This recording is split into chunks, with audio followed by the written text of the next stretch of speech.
Hello friends, welcome back. You are watching day 8 of our 12 Days of Christmas in July series. If you're just getting started, you can find links for the first 7 days at the top of the description so you can get caught up. And if you're new around here, welcome. I hope you will consider hitting that subscribe button to join our crafty little family.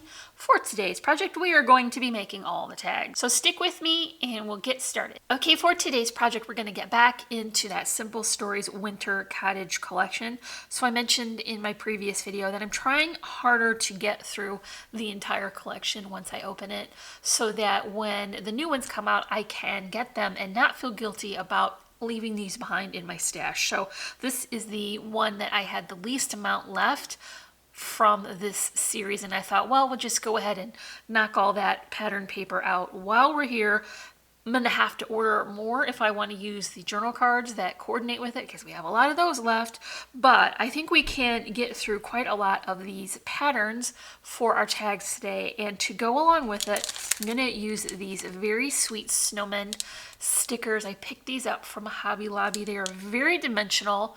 They're very cute. All these little snowmen having a different kind of throwing a snowball or holding a light set or a candy cane. So they all coordinate, but they're all just a little bit different. So that is perfect for these tags, and I'm going to use all of them. I'm going to make 9 tags today. You can use these for gifts, obviously, or for decoration, or to put a label on a handmade treat if you've made someone cookies and you want to let them know what is in your snack that you're giving to them. You can do that. So many different ways to use tags, so that is a perfect way to get through some of this paper and make it usable.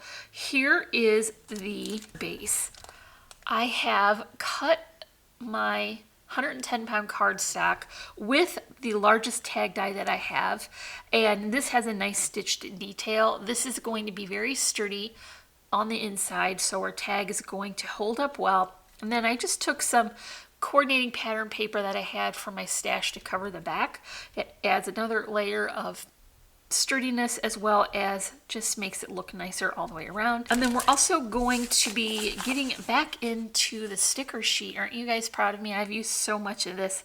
I generally do not get much into my stickers, but I think this collection had many uses, especially these little sentiments on the bottom, and we're going to use those for today's project. So what I did for my pattern paper was go through and cut all of that I had left with that same die. So now I know that they match up and everything will line up perfectly, and that made it very fast. I can make sort of an assembly line as I work along. And then for every one that I cut, I put it in my guillotine cutter and clipped off 3 inches from the top.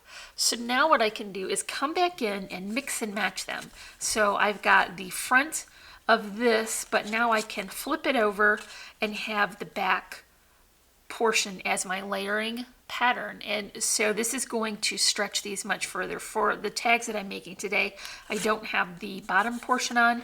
I just clipped that off and then I flipped it over or mixed and matched them. So I had so many different fun combinations of the papers that were left. Here is the base, and like I said, I'm just going to join them at the cut line. All I have to do is add them right to that tag base.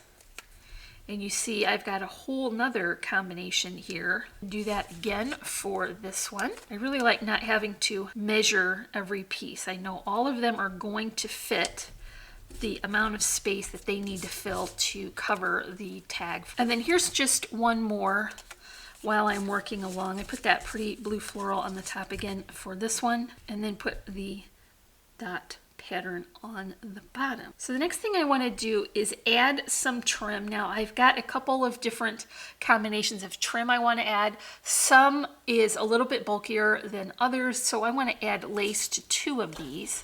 And I'll just get out this beautiful trim. This is from Really Reasonable Ribbon, and it's a crocheted lace. It's perfect for the bottom of these tags. It's going to help fill in some of that space in the bottom, and I can add that with my tiny attacher, so I know it is very secure. And I'm just going to go for 2 of these tags because one of my embellishments is a little bulkier.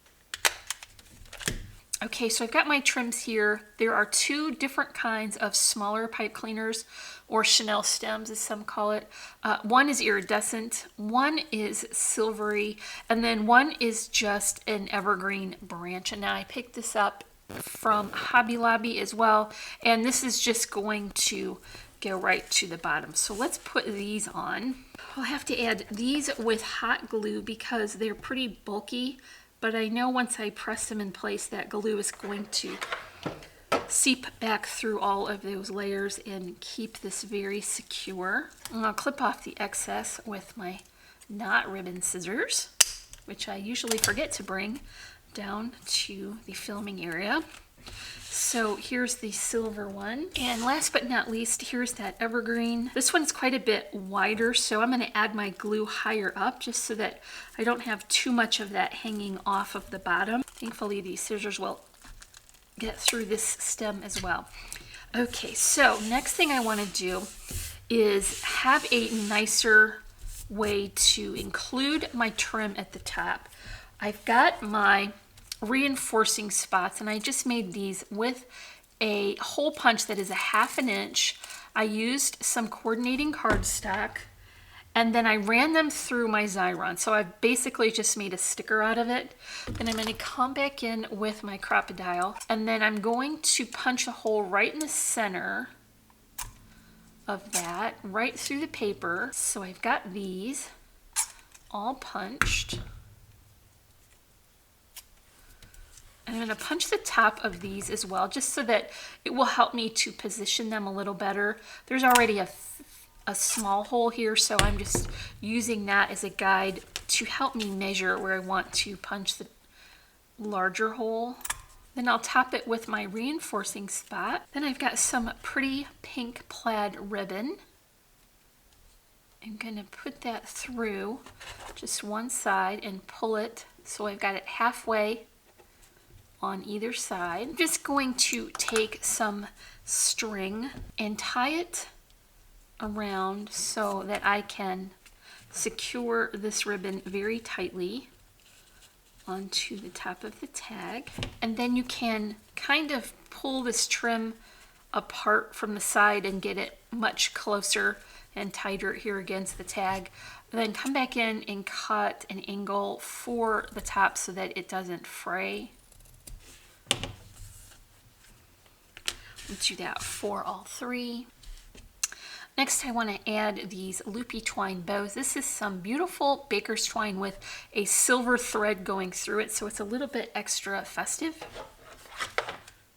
Then I'm going to top it with my jingle bell, and I've already tied some string around that portion so that I could get a good knot in it, because this is what is going to stick into the glue. So I'm going to take all of the excess string off of the bell, but I'm going to leave a good sized tail on this pretty baker's twine.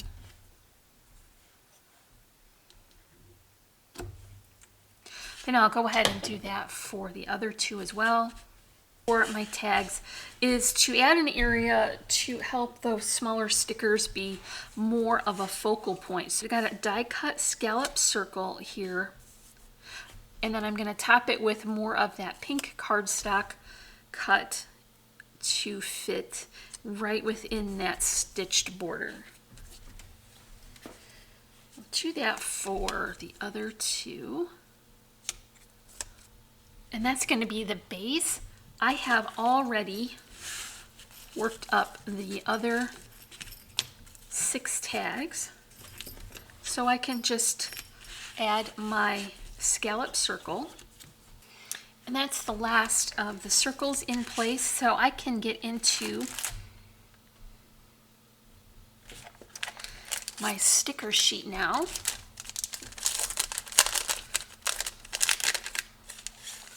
And start adding the snowmen. I think this would be a great project to do if you are watching your favorite Christmas movie. That could be a very good question of the day. Let me know in the comments what your favorite Christmas movie is. Mine is Elf. I think that It is so sweet and festive and charming and heartwarming.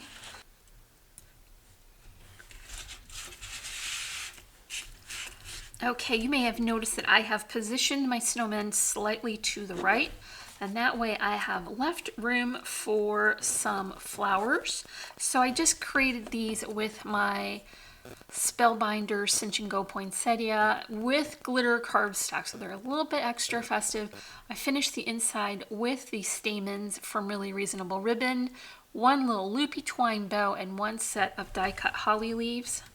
Okay, so that is all of the stickers and flowers on, and I'm going to come in here and have a look at some of these sentiment stickers from the collection and see if I can add them right here to the bottom of the tag, and that will finish them off with a sweet sentiment.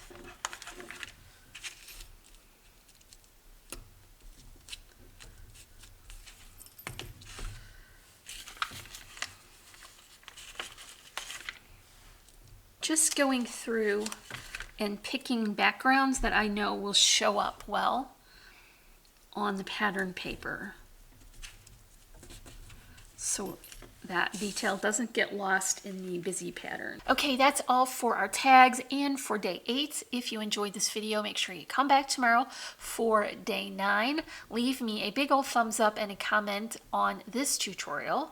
Remember, you can find links in the description below for all our social media sites as well as the products that I used today.